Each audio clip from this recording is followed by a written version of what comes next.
Spoznanje več. Predsodek manj. Lepo pozdravljene, spoštovane poslušalke in poslušalci v današnji oddaji Spoznanje več, predsodek manj, in v našem studiu želim lep pozdrav ustavnemu sodniku, dr. Klemenu Jakliču. Pozdravljeni in dobrodošli. Hvala lepa za povabilo in pozdravljeni tudi vi in seveda vse poslušalke in poslušalci. Gospod ustavni sodnik, midva bi v luči praznovanja 30-letnice Radia Ognjišče danes najprej spregovorila nekaj o medijih, naši vlogi v današnjem svetu. Najprej, kaj izhaja za medije iz ustave? Medijska krajina oziroma pluralno oblikovana medijska krajina je pravzaprav v jedru demokratične oblike oblasti. Vemo, da v demokratičnih oblikah obstaja propaganda, obstaja utrjevanje oblasti ene in iste politične opcije, ponavadi temu sledi tudi prepoved drugih političnih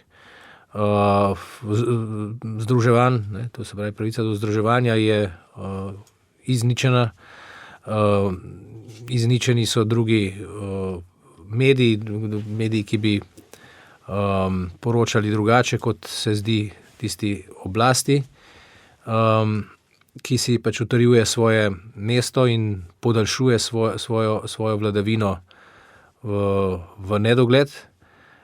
To je pač nedemokratični sistem, nasprotno od tega so pa svobodni mediji in pluralna medijska krajina, kjer ne sme biti noben problem kateremukoli svetovno-nazorskemu pogledu, ideološkemu pogledu, ki je seveda skladen s tako imenovano svobodno demokratično družbo, ki je v mejah, če poenostavljeno povem, nekega razumnega nesoglasja v moderni pluralni družbi. Ker recimo neke totalitarne ideje so spet preko te meje. In te totalitarne ideje, kršitve človekovega dostojanstva, kršitve človekovih pravic, tudi nimajo mesta v tej pluralni medijski krajini demokratične ureditve. No, ampak ko gre za razumno nesoglasje, to se pravi različni pogledi, kako voditi državo, kako odločati o lastnem življenju, kaj je prav, slediti bolj tradicionalnim vrednotam, slediti nekim progresivnim vizijam, k čemu tretjemu. No, to je pa v tem pogledom pa mora biti enakopravno dostopno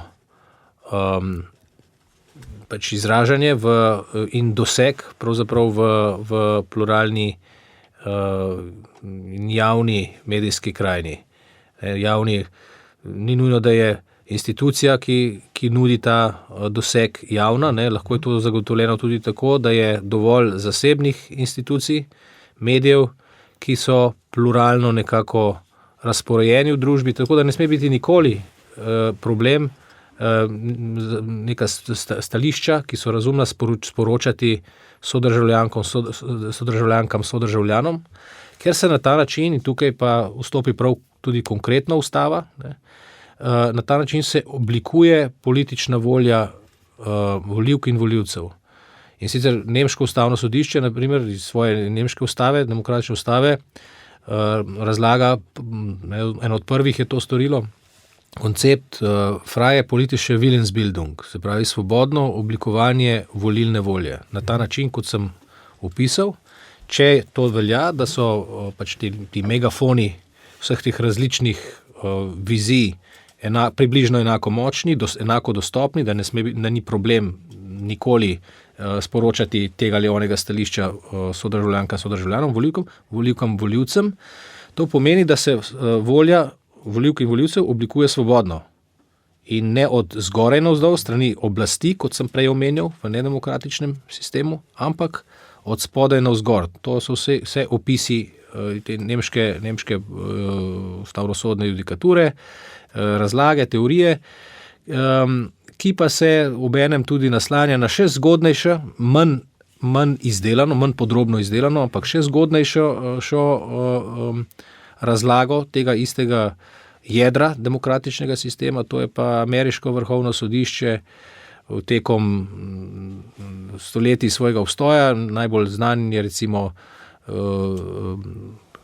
Palko versus Connecticut, to je en primer, v katerem sodnik Cardozo v 30 letih prejšnjega stoletja razloži, kako je ta koncept, sicer ga ne imenuje s tem izrazom svobodnega oblikovanja volilne volje, ampak to je kasneje Nemčija razvila, pa potem se je razširil na ostale demokratične države in ustavna sodišča, ki uporabljajo ta koncept in izraz. V bistvu je pa to vse isto, to mora delovati v vsaki državi, ali ga imenujemo tako, ali ga pa ne, če je demokratična. No in on je to na kratko opisoval tudi z drugimi besedami in potem zaključil, če ni takšnega pluralizma, če takšne svobode ni, svobodnega oblikovanja volilne volje, če imajo nekateri megafoni neprimerno večjo moč kot drugi ali pa nekateri sploh nimajo dostopov do teh megafonov in ne morejo svojih vizij, svojih sporočil enako učinkovito sporočati sodržavljanom, volivkam in volivcem,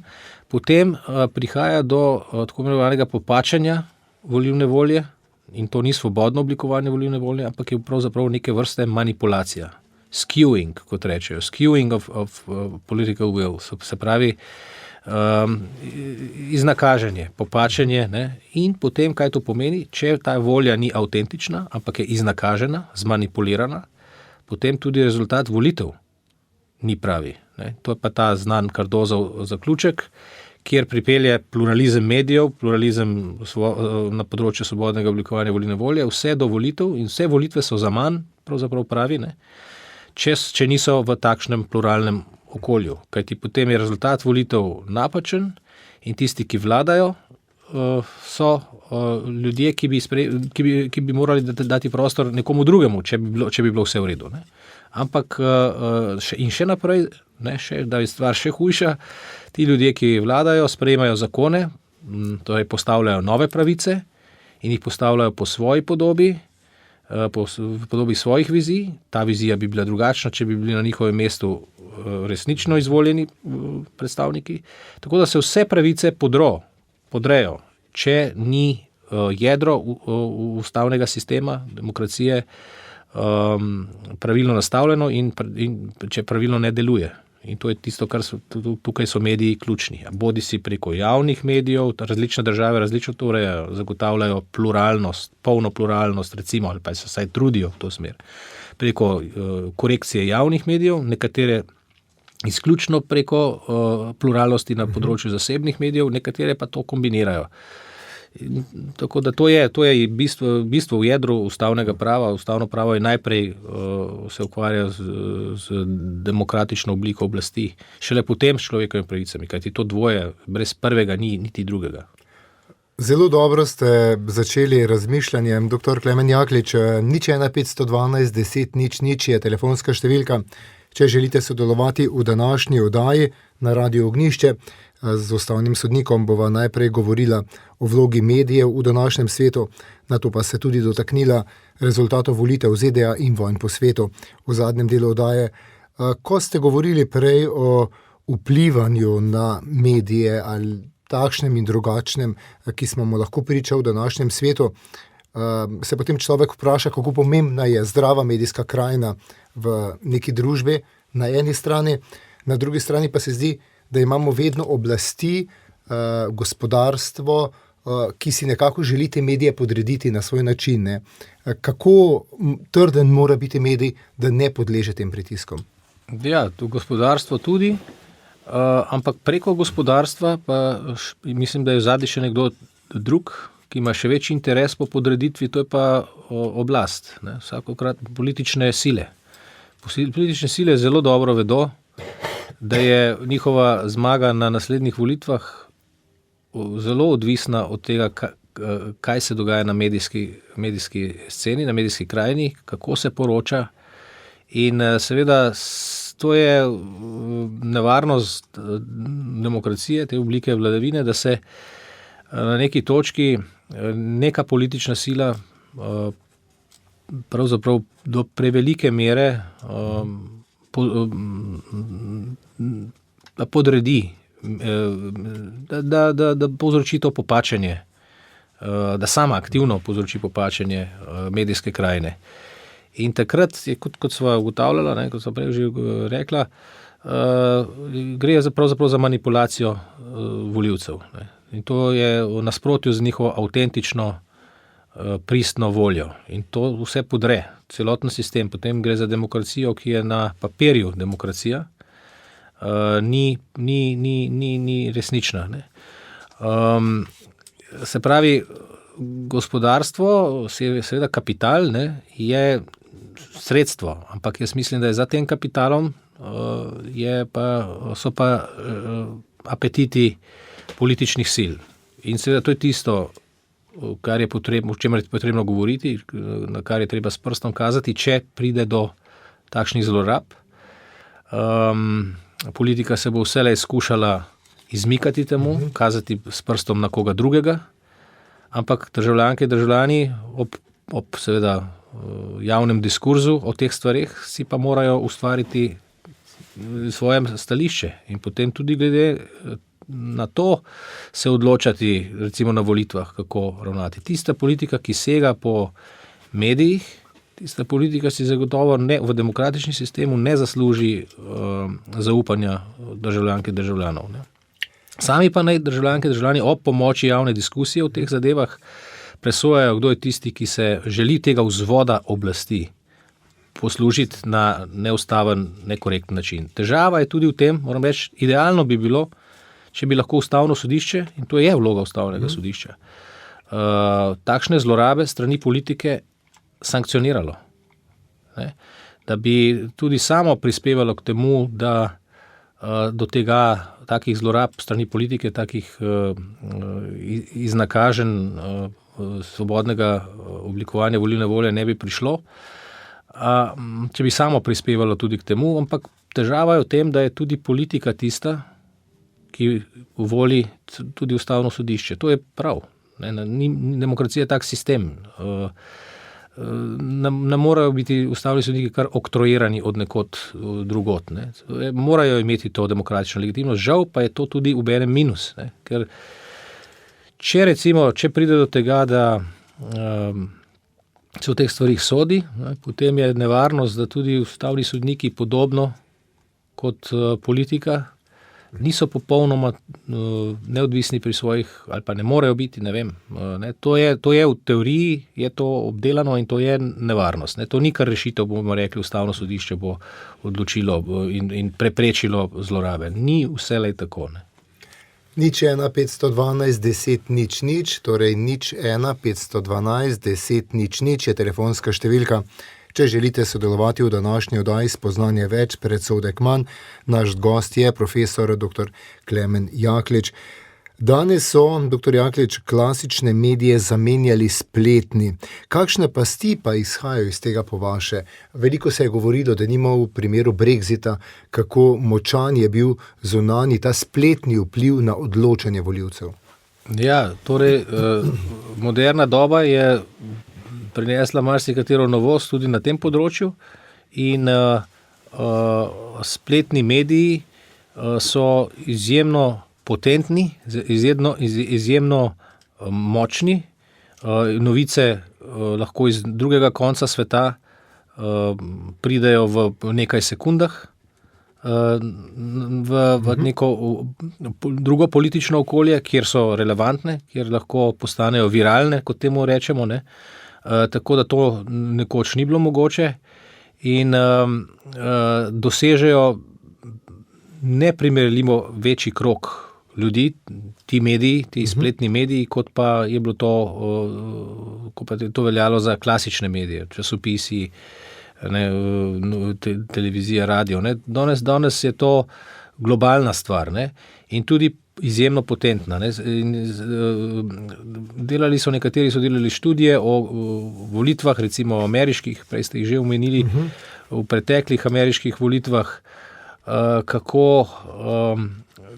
kakšno moč imajo ti spletni mediji, bodisi Facebook ali pa Twitter ali pa karkoli ali pa Google, že sam brskalnik. Ne. To sva enkrat že omenila, ampak je prav, da na tem mestu morda še enkrat ponovim. En znanstvenik v Združenih državah, ki je tudi pričal potem v Senatu v ZDA, v Washingtonu, o tem, sicer volilec demokratov, ampak obenem prepričan v to, da demokracija mora najprej delovati. Te temelji, pluralnost mora delovati in je politični znanstvenik, profesor obenem in je v volitvah, mislim, da takrat, ko sta tekmovala Hillary Clinton in Trump, poslal v različne ključne države, tam, kjer so se volitve lomile, dobile ali pa izgubile, se pravi, ti njihove swing states, se pravi, tam, kjer se odločajo volitve. No. In je poslal tako imenovane field agents, se pravi svoje sodelavce, ki eni so googlali konzervativna sporočila, konzervativne vsebine, so pretvarjali, da jih zanimajo konzervativne vsebine, druga skupina, enako številčna, pa bolj demokratske, bolj progresivne vsebine. No in Google naj bi, tako je pričal tudi pred senatom, to je tudi na spletu dostopno, ta znanstvenik, to je bil rezultat njegovega poskusa. Google je pošiljal sporočila, pojdi volit, oddaj svoj glas, go out, vote, get out the vote, spravi ven glas, pojdi na volišče, z drugimi besedami, samo tem levo usmerjenim progresivnim njegovim sodelavcem. Medtem ko konzervativni niso dobili nobenega takšnega sporočila, agresivnega, pojdi, voli. Tako da s tem je ocenil, in to je v tistem pričanju rekel, da je to v nekaj urah ali dneh, pravzaprav v zadnjem tednu kampanje se naj bi to dogajalo, da je nekaj milijonov glasov s tem mogoče spremeniti, izmakniti enemu kandidatu ali pa iz neopredeljenih jih primakniti drugemu. Tako da, če to velja, potem je odgovor na vaše vprašanje, da so ti mediji izjemno potentni, izjemno močni in da je treba še toliko bolj paziti, da je tukaj vse v redu, kar se tiče tiste pluralnosti, o kateri sem govorila, da lahko to vsi, to je ta megafon, o katerem sem govoril, da so vsa stališča, imajo svoj dostop do svojega megafona oziroma do katerega koli megafona in da lahko svoja stališča sporočajo. Da bi lahko vsakdo pravzaprav svojim volivcem sporočal, pojdi ven, pojdi in glasuj, spravi glas ven, get out the vote. Mi bomo videli, kaj nam bo sedaj sporočila gospa Alenka, ki je poklicala na številko 01512 10 00. Prosim, kakšno je vaše vprašanje? Lepo pozdravljeni. Dober dan, lepo pozdravljena oba. Ja, jaz poklicam zaradi dogodka v Leskovcu, ko je bilo odpovedano martinovanje. Jaz sem bila malo začudena nad tem, da so po 10-letni tradiciji kar tako hitro kapitulirali in odpovedali martinovanje.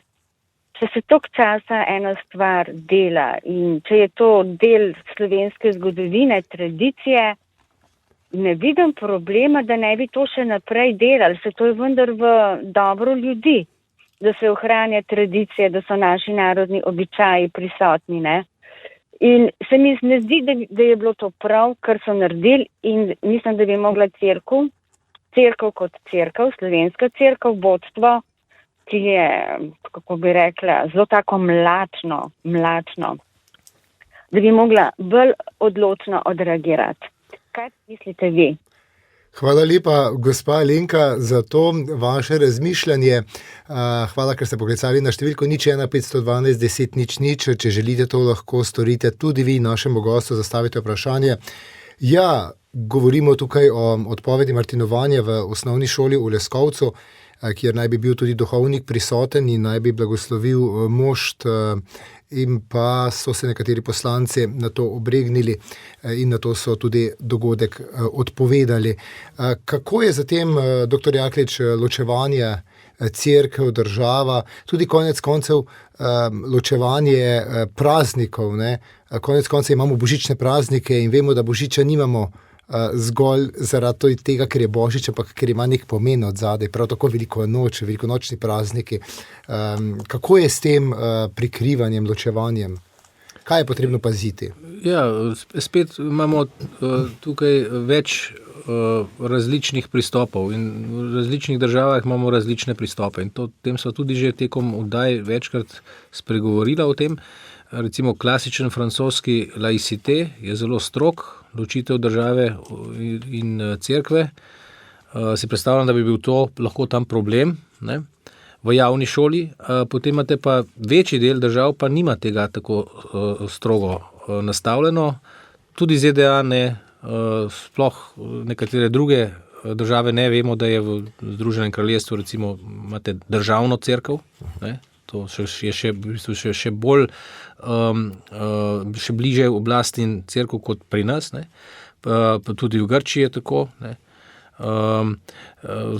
Tako da tradicija, vemo, na nekaterih drugih državah, Poljska, Malta in podobno, Irska, ne, to je zelo prepleteno, ne, javni prostor in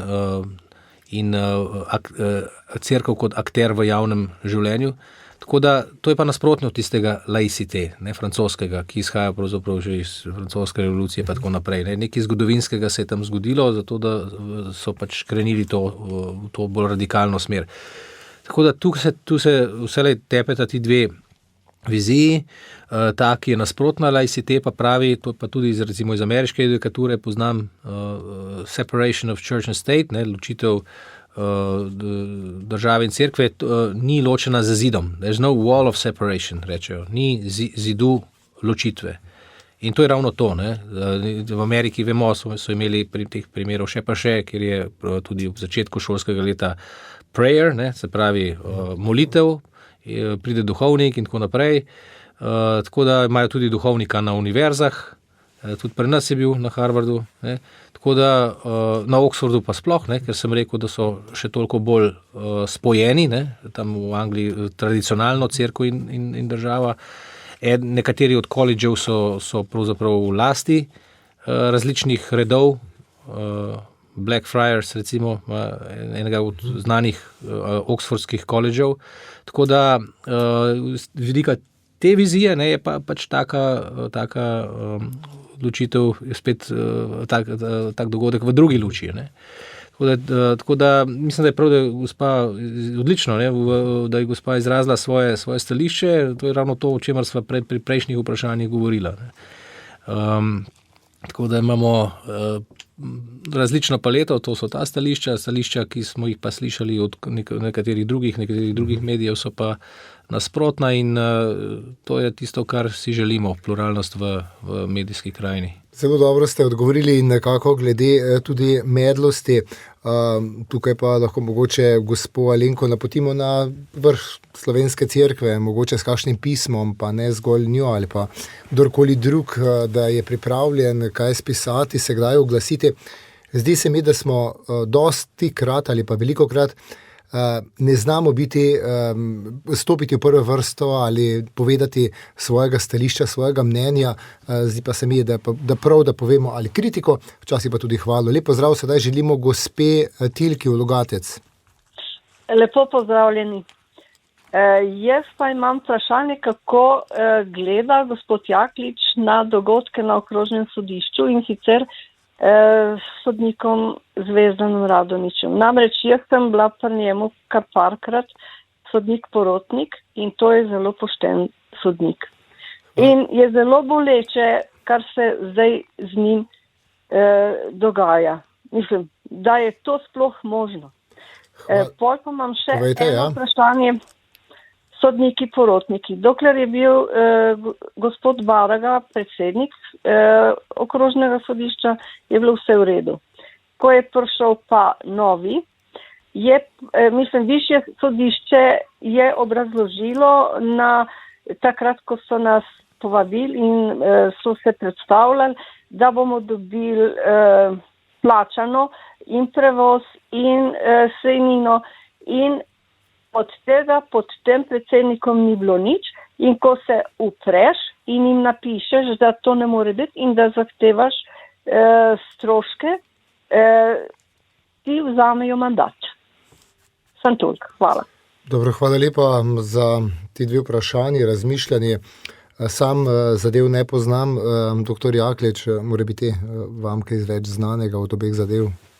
Jaz pač vem toliko, kolikor sem prebral v medijih, temu seveda sledim, ampak žal ne morem komentirati, ne, ker mislim, da gre za tekoče postopke na sodišču, tako da tega pa gotovo sodnik na Ustavnem sodišču ne more komentirati, zato ker se lahko zgodi, da ni nujno, lahko pa se zgodi, da bo primer prišel vse više in potem na neki točki na Ustavno sodišče. To bi pomenilo, če bi karkoli komentiral, da bi se potem moral izločiti, kar pa ni, kar pa je pač ravnati moramo tako da se ne izločamo.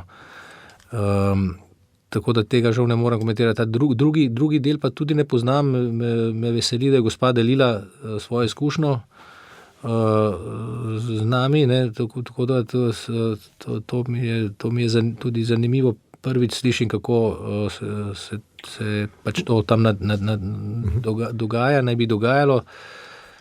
Tako da vem pa ne, kaj več, gospa ve bistveno več od mene. Mogoče bomo tudi sami kakšno novinarsko vprašanje posredovali, pa vprašali, če bo gospa nam morebiti na desk@ognjišče.si poslala kakšno dodatno vprašanje oziroma razmišljanje, pa mi seveda pristojne tudi o tem pobaramo. Lep pozdrav, sedaj želimo v bloke gospe Marici. Ja, lep pozdrav. Jaz bi pa vprašala, ta zadeva je že stara in ne vem, ali se je kaj razčistil ali ne, takrat je bila februarja ali marca pa nas gospa Vera Jourova. Kaj je bilo pole, vse narobe? Hvala lepa, gospa Marica, za to vprašanje.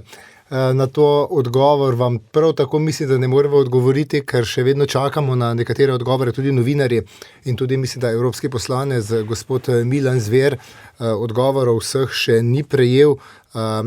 Vam je več kaj jasno, ste bili sodniki s tem, kaj bolje seznanjeni kot mi?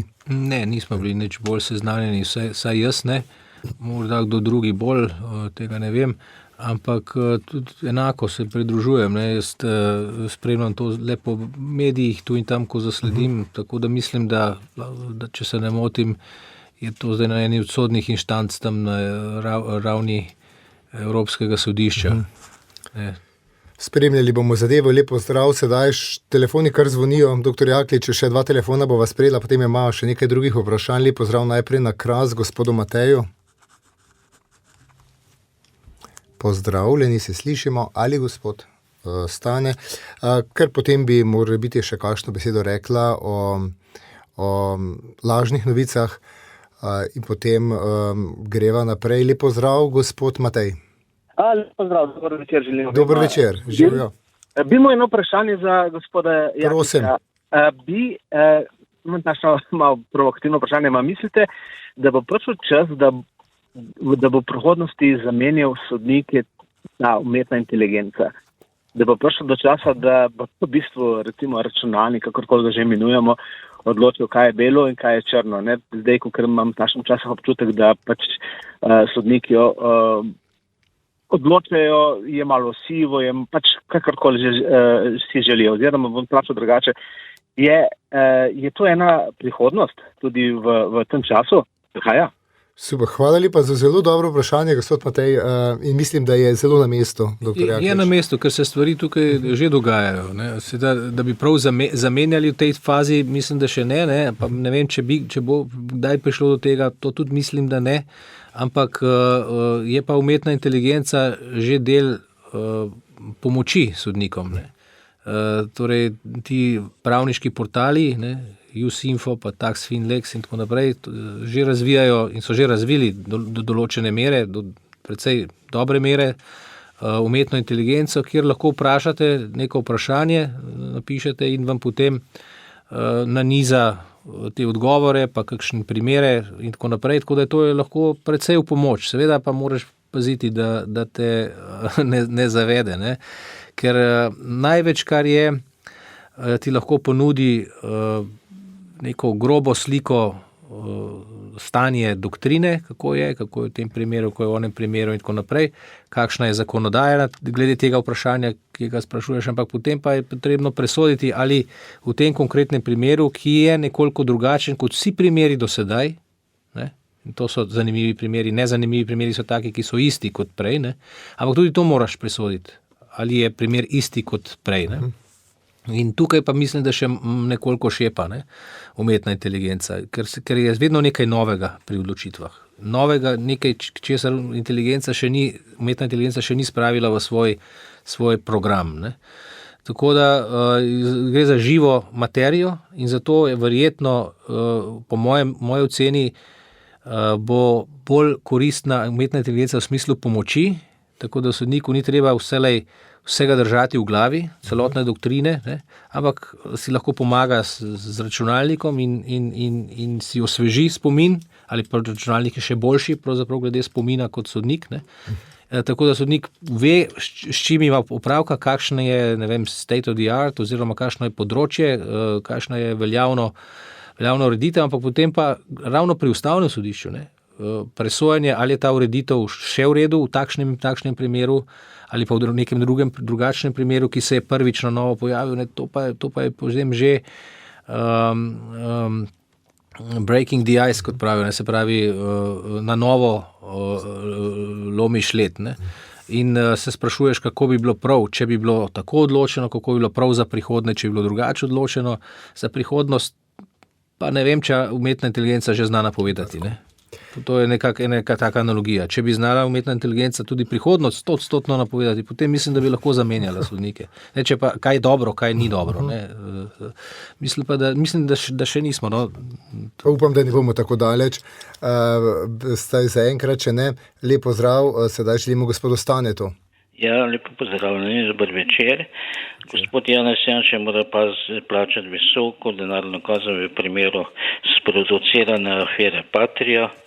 Ni bil spoznan za krivega, kako je to mogoče, pa vprašanje tega zastaranja. Hvala lepa za vprašanje. Še zadnji klic bomo vzeli današnji oddaji Spoznanje več, presodek manj, katere gost je ustavni sodnik Klemen Jaklič. Lep pozdrav, sedaj želimo gospodu Marvinu Novo Gorico. Dobar dan, imel bi eno vprašanje. Ja, prosim. V ustavi imamo zagotovljeno pravico do govora vesti, ki naj jo mora določiti zakon. Mislim, da je to zdaj urejeno za zdravnika oziroma zdravniško osebje in nekaj v zvezi z vojsko. Nimamo pa možnosti, recimo, ugovora vesti navadni državljani za primer, dajmo reči, financiranje splava, eugeničnih postopkov, produktov, financiranje produktov povezanih z umori normalnih ali pa gensko modificiranih. To, kar se zdaj dogaja, pomeni, da mi postopno, niti se ne zavedamo, nekako spreminjamo tisto najbolj osnovno in človeško, kar imamo, pravico do genske čistosti. Zanima me, če ima kdo v svetu ali kjerkoli to urejeno za navadne državljane in tudi njegovo mnenje bi me zanimalo, kako je to, da se pravzaprav tega nobeden ne spomne, da bi lahko imeli tudi državljani pravico do govora vesti za financiranje, se pravi, neetičnih produktov, postopkov in tako naprej. Ne? Hvala za odgovor. Hvala lepa, gospod Marvin, prosim, doktor Jaklič. Torej, če začnem tu pri tem vprašanju zadnjem, zdaj, moj odgovor ni vrednostne narave, ampak govorim samo, kako je pravno, kakšna je pravna ureditev, ne o normativnem smislu, kaj je moje stališče, kako mislim, da bi moralo biti in tako naprej. Ampak ureditev trenutno veljavno pozitivno pravo je takšno pri nas, da je pač to dovoljeno. Pač abortus in te stvari, o katerih je govoril gospod. Tisti del, ki je dovoljen, za razliko od genetskega inženirja, ki v neki določeni meri seveda ni dovoljen, je tako, da če je po pozitivnem pravu to dovoljeno, potem to isto pozitivno pravo tudi zahteva, da se pač davščine in podobne stvari zagotovijo za uresničevanje veljavnega pozitivnega prava. Ne. To, kot rečeno, govorim še enkrat z vidika deskriptivne pripovedi ali narativa. to ni nič normativnega, ne? Ker se tudi tu normativno ne bi želel izrekati, dokler sem še sodnik. Je pa v tujini, gospod je vprašal po tujini, ne? Se pa spomnim na univerzi v ZDA, so bile neki prispevki, ali kako je že bilo, ki so avtomatično jih preko šolnin tudi jemali, ampak si lahko posebej, si imel obrazec, ker si lahko posebej izpolnil, da ne želiš, da se ta del dodeli tja in tja, ker gre za raziskovanje z nekimi temi stvarmi, ne. In vem, da se to prakticira, da so številni študentje to uporabili, ta obrazec, in to me je spomnilo na to. Ampak to ni država, to je bila univerza. Si predstavljam, da grejo tudi javna sredstva v vsaki od teh držav, kjer je to dovoljeno, tudi v ZDA, med drugim, ne, do določene mere.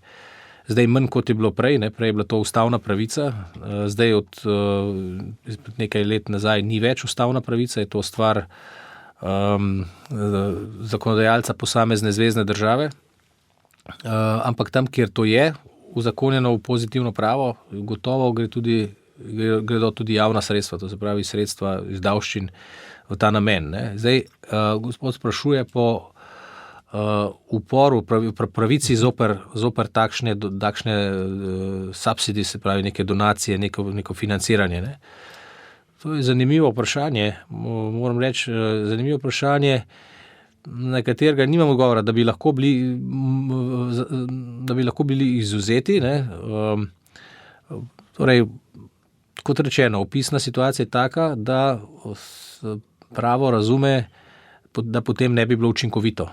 Ne? Se pravi, če je to zagotovljeno kot pravica, pravo želi, da je to tudi uresničeno. In zato pač, če bi se lahko veliko ljudi uprlo, bi se ne plačalo teh postavk, ki to zagotavljajo, ne?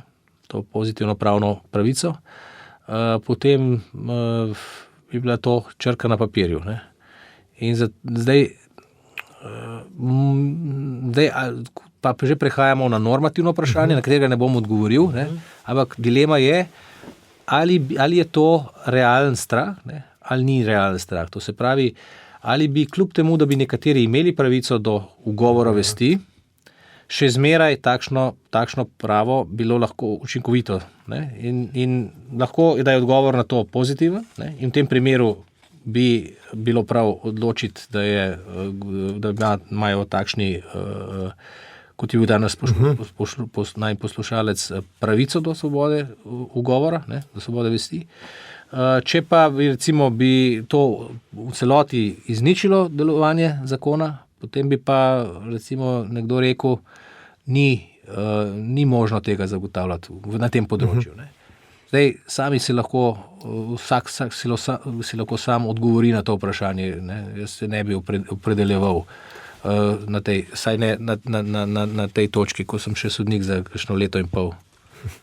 Doktor Klemen Jaklič, omenila sva prej tudi tako imenovane lažne novice, potem še bova za hip skočila v Združene države Amerike in na vojna žarišča. Kako se spoprijeti z njimi? Lažne novice so, tako imenovane fake news, so skrb zbujajoče, tudi v njih smo zdaj veliko govorili tudi v času ameriške kampanje, tudi v primeru ruskega napada na Ukrajino je bilo veliko govoric o teh lažnih novicah. Ja, to je ena od nevarnosti pri modernih medijih, o katerih so prej govorila, ne, pri teh potentnih, bistveno močnejših medijih kot prej, ker se tudi lažne novice hitro širijo. Ampak ravno zato, kaj zdaj pravi odgovor na to, ali je to cenzura, ne? Ali bomo imeli nek organ, ki bo cenzorsko posegal, to je ena od vizij. Ne? Vemo, da je ta bolj svetovno-nazorsko bolj levo progresivno usmerjena, ki bi želela pač cenzurirati, nek organ bi to počel, ali pa množina nekih organov, nekih univerz in tako naprej, nekih organov znotraj univerz ali pa razpršena po svetu in tako naprej.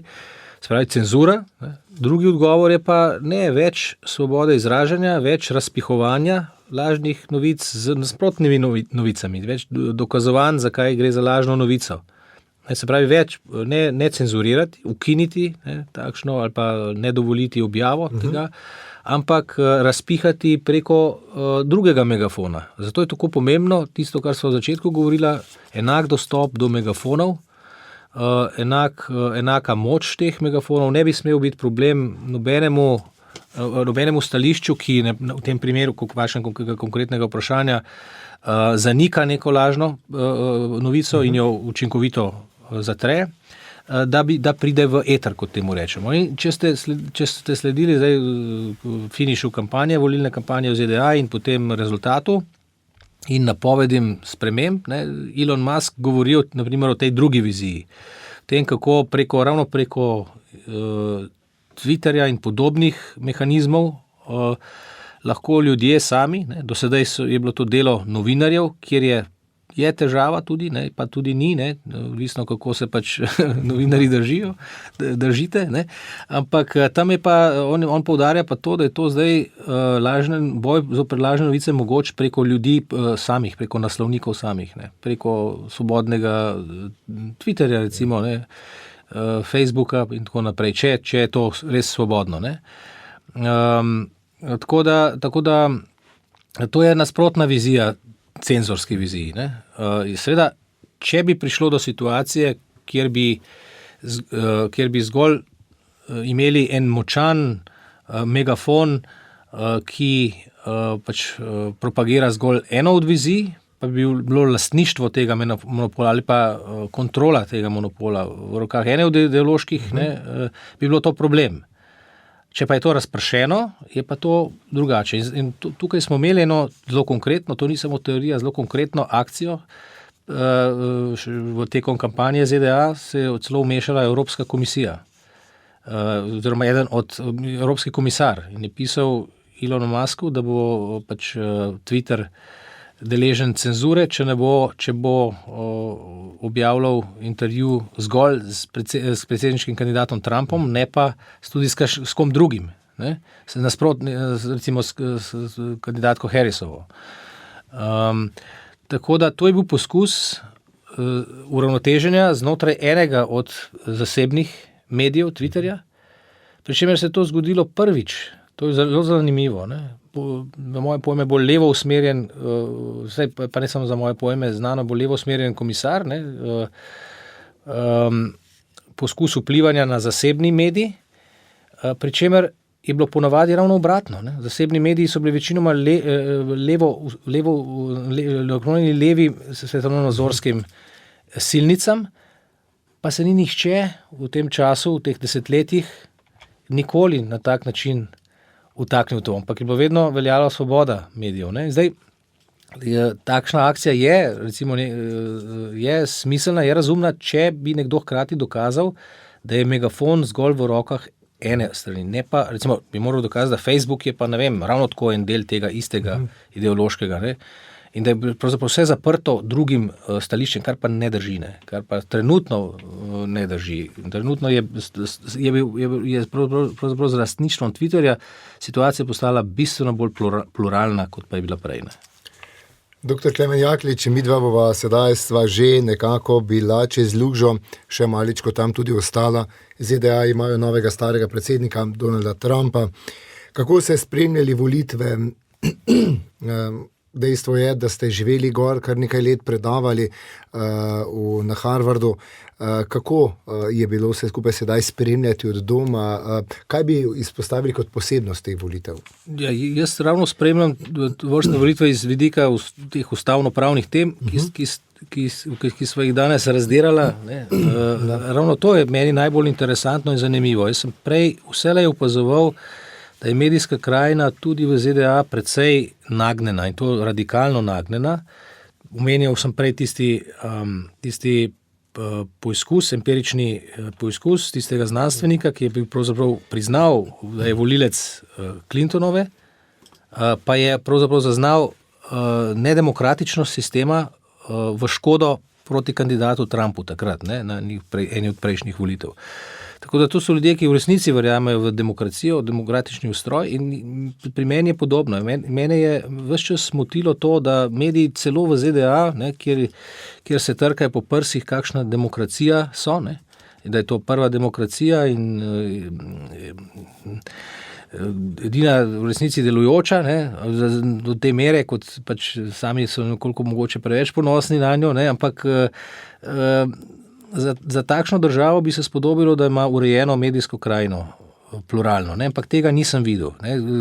Način, na katerega so se spravljali na svoje politične tekmece, je z vidika ustavnega prava na moje pojme nezaslišan bil. Ne.